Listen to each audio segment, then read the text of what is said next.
On January 1st, do you want to feel like you have to change your entire life again? Or do you want to feel that you can just keep on doing what you're doing? I will never quit. Because if you quit, you're done. You may still be alive walking around on this earth. You're done. I will never quit. I will persevere and I will thrive on adversity. My team expects me to be physically harder and mentally stronger than our opponents. I hold myself to that standard.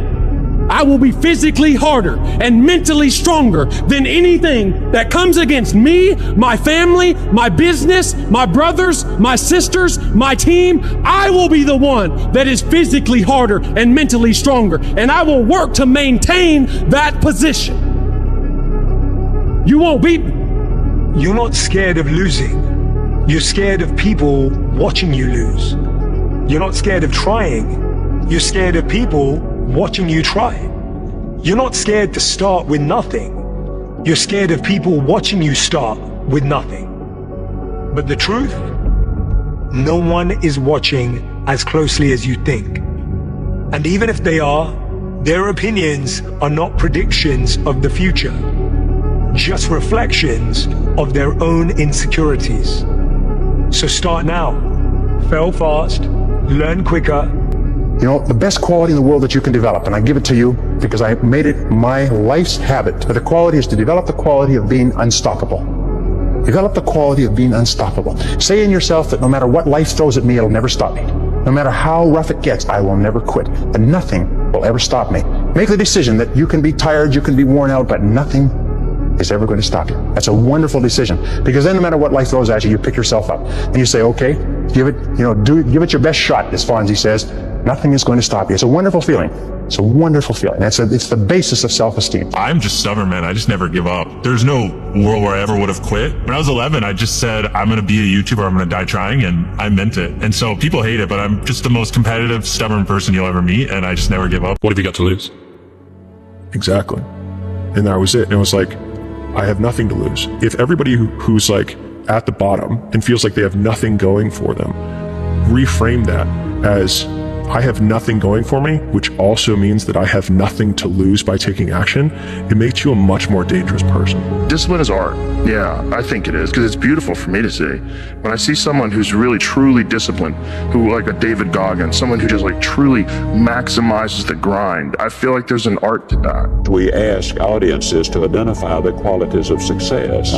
They generally come out with about 25 of them, and we identify them or ask them then to say to us, tell us which of these are attitudes and which are skills. Out of 25, 20 of them are always attitudes. You can't quit, man. You got to stay with it. There's somebody having it way harder than you, and they didn't give up. Always keep going. There's been times, particularly early in my career, where it just feels like this is the end. But what I've come to find out is that no matter what happens, the storm eventually ends. And when the storm does end, you want to make sure that you're ready. I had that one viewer, and that viewer made me keep going. And each day and more, week 2, I started averaging 4 viewers. Week 3, 8 viewers. Week 4, 20 viewers. So on and so on and so on. So I streamed every day. I didn't care about nothing else but YouTube streaming. Honestly, just keep trying and don't be afraid to fail. I think that's so important. And everyone I've met, by the way, from the people that run businesses that are 10 times bigger than Gymshark, every successful person in sport, in business, whatever, whether they've started a business or not, every single one of them has failed time and time again. And I think then people look at the final product and just assume that they were either this incredible human who was born this way, and it is just never ever the case. More often than not, all the most successful people I've ever met are all winging it. They're all literally just working incredibly hard, and they're just giving it their best shot. If you don't have the life you want, you can change one of 6 things. Stick to anything daily for an entire year. Move cities. Upgrade romantic partners. Eliminate drinking and booze. Say no to shiny objects, anything that's not what you're currently working on. And you can go to bed every day at 9 p.m. If you don't like where you're at, just try one. You learn nothing from success. Nothing. You learn everything from the failures, and this is the thing that annoys me about the state that the world is in at the moment is no one talks about failure anymore. It's like shame. Like failure is shame, and it's like, oh, let's just bury that and not talk about it. No one goes, oh, what do we learn from this? Whereas with success, everyone shouts about it, but there's nothing in success. Success happens from failing hundreds of times. Quitting is a habit. If you quit the first time you run into difficulties, you'll always quit when the going gets rough. You will, in effect, establish a pattern for failure rather than a pattern for success. My thing is, I'm going to outwork everybody. I will never be the smartest in the room. I will never be the most talented in the room, but I will outwork everybody in that room. That's what I've learned in life. Got to believe in yourself, and you got to put in the work. The consistency of work. Monday, get better. Tuesday, get better. Wednesday, get better, right? And you do that over a period of time, not like 1 month or 2 months. I mean, it's 3, 4, 5, 6, 7, 8, 9, 10 years. And then you can get to where you want to go. I'm not gonna lie and portray this ultimate poise like I've had it figured out. No, I just didn't quit. That's the only distinguishing quality from me and probably whoever else going through this or went through this or is gonna go through this, is that I ain't quit. I went through every emotion. I think that what gonna separate whoever's gonna try to go for something is that you ain't gonna quit. You're gonna really take the stance if I'm gonna die behind what I'm getting at right now. What makes you alive is to grow, and when you grow, you have something to give, and when you give something, it makes your life meaningful. And so I think the people that find a higher meaning, a higher purpose, those are the ones that maximize what they're capable of, and those are the ones that usually know their name. Everything that you do counts. The biggest mistake that people make is they think that only what they want to count counts. No.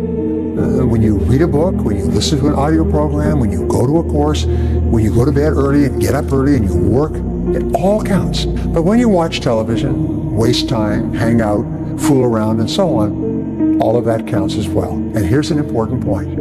If what you are doing is not moving you toward your goals, then it's probably moving you away from your goals. Nothing is neutral. Everything that you're doing is either moving you toward the things that you want to accomplish in life, the person you want to be, the wealth you want to accumulate, or it's moving you away. Everything counts. The law of accumulation says that everything counts. The question of the day is, did you get better? Gentlemen, I just saw that. Did you get better today? If you didn't, believe it or not, you wasted a day. No bullshit. And you wasted a day that you'll never get back. Time is the only thing, that's the only currency that you can't get back. You can get money back. You can get a girl back. You can't get time back. When I hear the word, oh, this is easy. No, you don't want it to be easy. If it's easy, you ain't working. If it's easy, you're not learning. If it's easy, you're not growing. There is no excuse for not trying. Where you are right now doesn't have to determine where you'll end up. No one's written your destiny for you. Because here in America, you write your own destiny. You make your own future. At the end of the day, your superpower is when you are your authentic self. That's your superpower, is when you're you. If I'm going to be like anybody else, it's not going to work. And at the end of the day, if you are your authentic self, that's the 1%. There's 1% of us that don't care about what nobody else say or think about us. We're going to be our authentic self. That's what the 1% is.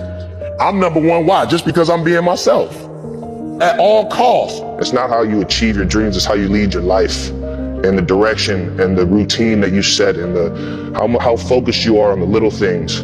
That's how you achieve everything. You don't focus on the big goal at the end and have all this hope and desire. Like, oh, that's good. Everybody has that. But it's the ones that strategically put it in place every single day that really figure that out. And honestly, football became so much more fun because I was having so much more success.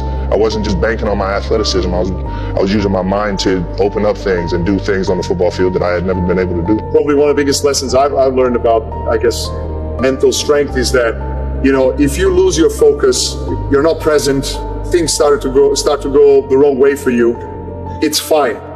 Accept it and then come back. And I think that recovery of how long you stay in that emotion is what differentiates you from maybe others. Everybody knows you got to pay a price for winning, but most people aren't willing to pay it. They may pay it once, but literally you got to pay it every single day. And the crazy part about that is the price changes daily.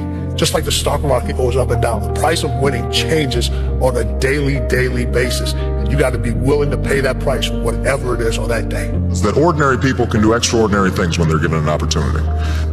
We sometimes think that our leaders have to have fancy degrees or well-educated. Develop a workaholic mentality. What does this mean?